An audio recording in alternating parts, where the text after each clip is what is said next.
E ainda falando de atividade física, sempre que conversamos sobre prevenção de doenças aqui no estúdio do Ver Mais, os médicos e profissionais da saúde falam que precisamos praticar algo prazeroso. Mas como encontrar essa atividade que faz bem para o corpo e para a mente? Nós convidamos o professor Felipe Corbellini, coordenador do curso de Educação Física, que já está conosco aqui via Meet. Nessa semana a gente está intensificando os cuidados, vamos evitar trazer o pessoal aqui no estúdio, né? Quanto mais distante, infelizmente, melhor. Boa tarde, professor, muito obrigada por estar conosco, né? Não deve ter segredo, não deve ter a chave do sucesso de encontrar a atividade física ideal, né? Mas quais são as recomendações? Boa tarde, obrigado pelo convite. Então, como você mesmo disseste, não tem uma fórmula mágica para encontrar a melhor atividade física ou aquela mais prazerosa. A recomendação é experimentar, tá? Então, que a gente possa vivenciar diversas possibilidades, como a própria reportagem anterior aí mostrando sobre o box, e é só isso que vai fazer com que a gente tenha uma adesão a essa prática regular de atividade física. A gente sabe que o que vai fazer com que você melhore a sua aptidão física, com que você possa ter uma melhor qualidade de vida, é esse processo ao longo do tempo. Tá? Então, quanto mais nós conseguirmos manter uma rotina de prática regular, possivelmente melhores serão os benefícios. E como tudo que acontece na nossa vida, professor, o exemplo também vale, né? Eu acho que o incentivo desde a infância, eu acho que a criança que cresce fazendo atividade física, né, vendo os pais fazerem, com certeza tem mais sucesso, né?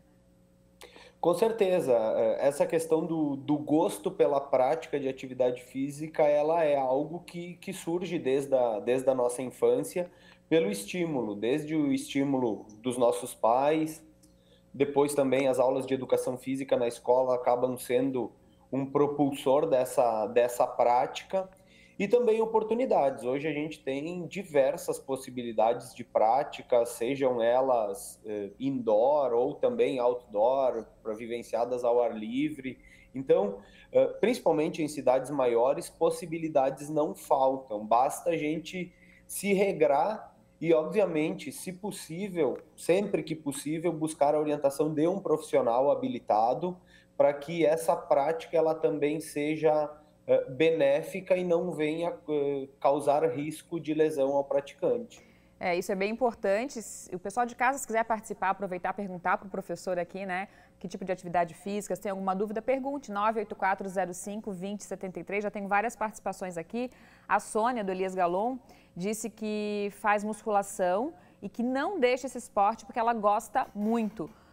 Sônia, obrigada pela participação e parabéns, né? Professor, aproveitando a pergunta aqui na participação da Sônia sobre musculação, eu já ouvi, eu não sei se eu estou correta e aí quero que você me diga, que a atividade física prazerosa, né, como a gente mostrou boxe, o Eduardo falou do karatê, né, do jiu-jitsu, mas que mesmo assim, a partir de uma certa idade, a musculação é fundamental, é essencial, é verdade? É verdade. Na verdade, como comentei anteriormente, não existe a melhor prática de atividade física, mas a musculação ela tem sido bastante estudada recentemente e os benefícios da musculação eles são inúmeros. Tá? Só para elencar alguns, a musculação ela pode possibilitar um melhor controle da hipertensão arterial, indivíduos que possuem também diabetes, está comprovado cientificamente que a musculação tem uma interferência positiva para minimizar essas doenças crônicas e principalmente a musculação faz com que a gente ganhe força. Tá? A força ela é uma capacidade física que a gente vai perdendo ao longo do tempo. Tá? Então, se a gente for olhar lá no processo de envelhecimento, um dos fatores de maior risco para os idosos são as quedas, e as quedas muitas vezes elas são causadas por uma falta de força, ou seja, isso faz parte do processo natural, tá? Que a gente vai perdendo força. Então, hoje, pessoas jovens talvez não olhem lá na frente, mas se nós conseguirmos manter esses níveis, principalmente de força, de massa muscular, em níveis adequados, a nossa possibilidade de ter um processo de envelhecimento mais saudável é muito maior. Uma outra pergunta também que eu quero saber se é mito ou verdade E aí eu quero aproveitar a participação da Angelita, se a atividade física só faz bem quando o coração acelera realmente, que a gente sente isso, né? Que a gente sente quase perdendo fôlego, aquele cansaço. A Angelita acho que ela complementa bem aqui, ela diz que faz pilates 2 vezes por semana, que dá prazer, mas que o que dá prazer para ela é pedalar. Que ela faz isso principalmente para a mente. Ela mandou uma foto, não estou conseguindo abrir aqui agora. E ainda disse que durante os pedais leva sementes de frutas consumidas em casa e distribui por alguns locais. Olha que legal, Angelita. Muito obrigada pela participação. Professor, é verdade então que tem que fazer essa atividade um pouquinho mais pesada, digamos assim, para fazer efeito? Na verdade, a gente tem várias comprovações que o exercício físico não necessariamente ele tenha que ser em alta intensidade, até porque o nosso corpo nem vai aguentar que a gente treine sempre intensamente.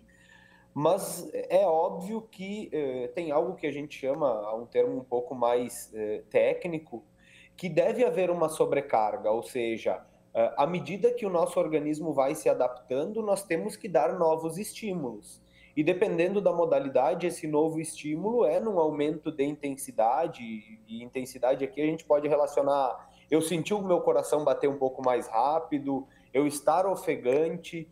Logicamente, ressalto de novo, é importante ter um acompanhamento profissional, porque também esse controle da intensidade não pode ser somente pela minha percepção. O profissional ele vai ter essa capacidade de mensurar até onde essa pessoa pode ir, até onde vai ser saudável e até onde, passando desse limite, já pode ser prejudicial.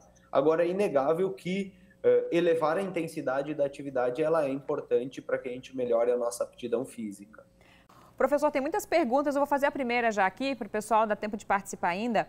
A Ana Paula de Abreu, do bairro Refap. Ana Paula, obrigada pela participação. Gostaria de saber se tem outro exercício que substitua a caminhada, que era o que eu fazia e agora não dá por conta da pandemia.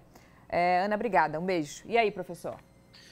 Então, bem colocada a situação, a gente está vivendo um momento extremamente delicado e aí o distanciamento social se faz necessário. A gente tem possibilidade de realizar atividades em casa, tá? Podemos, dependendo do espaço que a pessoa tem, a caminhada ela é considerada um exercício aeróbio. Obviamente que em casa nem todo mundo dispõe de um espaço amplo para a realização disso, mas tem muitos exercícios, muitas atividades que podem ser realizadas com o peso do corpo, que nesse momento, se não são as mais efetivas, mas ao menos elas nos mantêm ativos até que esse momento mais delicado passe e a gente possa voltar a realizar as atividades, sejam elas em locais abertos ou mesmo em academias ou outros locais. Professora Eli está participando com a gente. Eli, obrigada pela audiência, pela participação. Ela falou que ela tem arritmia e pergunta se ela pode fazer musculação. Então, é uma pergunta bem interessante. O ideal primeiro é consultar o seu cardiologista. Tá? Então, a partir dessa análise e do posicionamento do cardiologista, é que vão ser tomadas as medidas para que você tenha uma prática saudável e que não venha te oferecer risco. Mas conheço vários casos já de pessoas com arritmia que praticam musculação e não estão colocando em risco a sua saúde. Ressalto novamente, é importante primeiro ter essa orientação do cardiologista, porque cada caso ele é individual, algumas pessoas talvez tenham maiores restrições, outras menos, mas conheço vários casos de pessoas com arritmia que praticam atividade física sem problema algum. Professor, você falou já, e nós também já falamos aqui no Ver Mais, né, do risco da atividade física sem acompanhamento, mas tem uma telespectadora, ela não se identificou, mas não tem problema, já agradeço a audiência. Ela diz que faz aqueles treinos que tem na internet e também zumba. Se tem algum problema em fazer, porque ela perdeu, segundo ela, 18 quilos fazendo esses exercícios. Tem risco, né, professor? Tem que cuidar, né? Sempre quando você busca um treino na internet ou vê vídeos na internet, quem grava o vídeo ele não sabe qual é o seu real estado físico momentâneo. Então ele pode ser adequado, como a própria telespectadora falou que perdeu peso, ótimo, porque possivelmente ela conseguiu se regrar e fazer as atividades que lhe causaram essa melhora na sua saúde. Agora, é sempre importante ter o acompanhamento profissional, se possível. Ela falou também em Zumba, Zumba é uma dança, tá? Uma atividade de ritmos, que tem um gasto calórico efetivo também, é uma atividade aeróbia, sempre é benéfico. Se ela se sente bem, sente prazer em fazer Zumba, ótimo, mas vale ressaltar, assim, que sempre tem um risco quando a gente busca esse tipo de treinos na internet, porque o que pode ser adequado para uma pessoa pode não ser para outra. Pois é, e aí puxando esse gancho do adequado para uma pessoa e não para outra, voltando lá no comecinho da nossa entrevista, né, sobre o que vai fazer bem para cada um, né, aquela atividade física com prazer, né, que é o que nos fez fazer essa entrevista aqui. Tem alguma orientação por faixa etária, professor, assim, tipo, pega um grupo lá de adolescente, depois já pessoas mais jovens ou mais adultos, meia idade, por aí vai. Tem atividades que vocês indicariam, por exemplo, para cada faixa etária ou não funciona assim? Então, não funciona assim. É óbvio que cada pessoa tem sua particularidade, mas a musculação, o treinamento resistido, tá? E não somente aquela musculação praticada dentro de uma academia, a gente sabe que tem inúmeros boxes de CrossFit, de treinamento funcional, mas todas as atividades que elas visam o aumento da força, o aumento de massa muscular, elas são muito bem-vindas, tá? Desde criança até a terceira idade.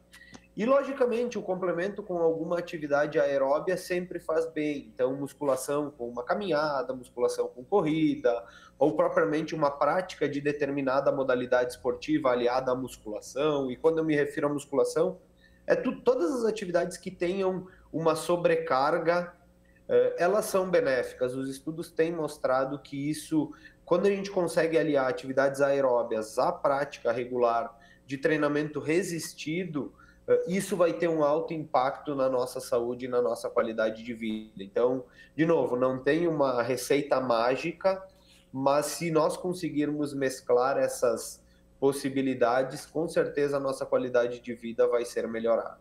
Professor, tem uma pergunta bem interessante aqui, da Marinês, de São Carlos. Beijo para você, Marinês, obrigada. Beijo para todo mundo de São Carlos. Ela disse que está gestante e o que ela poderia fazer de atividade física para controlar a ansiedade. Então, bem importante, bem interessante.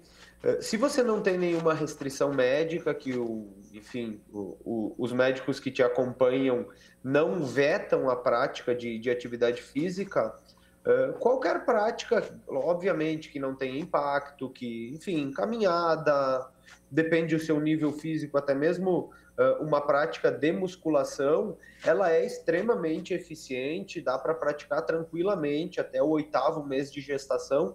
Se você não tiver problema algum, nenhuma limitação, é possível de ser feito. Se você é sedentária, talvez a recomendação seria, obviamente, de novo, olhando para a sua recomendação médica e tendo um acompanhamento profissional, uma caminhada, qualquer prática de atividade física, ela vai liberar alguns hormônios que vão dar uma sensação, digamos, de bem-estar, e isso pode aliviar um pouquinho essa sua ansiedade e também fazer bem para a sua saúde e para a saúde do bebê. Tem uma outra participação aqui que é a Zelinde. Zelinde, também te agradeço, beijo para você. Ela perguntou qual que é o benefício de praticar bike em casa. Ela faz, em média, 30 minutos por dia. Então, a bicicleta, seja ela de estrada ou em casa, ela ajuda a melhorar a nossa capacidade cardiorrespiratória. Então, voltando para aquela pergunta que respondemos antes, que tem que acelerar os batimentos cardíacos. Se você controla a intensidade ali na sua casa, você consegue melhorar a sua capacidade cardiorrespiratória, e por exigir também, basicamente, dos membros inferiores, a gente consegue melhorar também a força dos membros inferiores e também uma tonificação muscular melhor. Professor, a gente tem um tempinho bem curtinho para encerrar, mas eu quero te fazer uma pergunta que vai ser uma outra pauta. É obrigatória ainda a atividade física nas escolas? Então, a educação física ela é prevista por lei, ela é uma disciplina. Agora, com a nova Base Nacional Comum Curricular, a educação física está dentro da área das linguagens, então ela é uma disciplina, como português, como matemática, e aí é uma opinião minha que eu acho que esse estímulo que a gente dá nas aulas de educação física, ele pode ser um propulsor da criança ter o gosto pela prática regular de atividade física e ser um praticante assíduo ao longo da sua vida. Então, além de ela ser obrigatória por lei, também acaba sendo uma forma de nós estimularmos as crianças e adolescentes a uma prática regular de atividade física, e não só. Tá certo. Também essa prática na musculação ela pode levar a inúmeros benefícios. Conversamos mais. Obrigada, professor.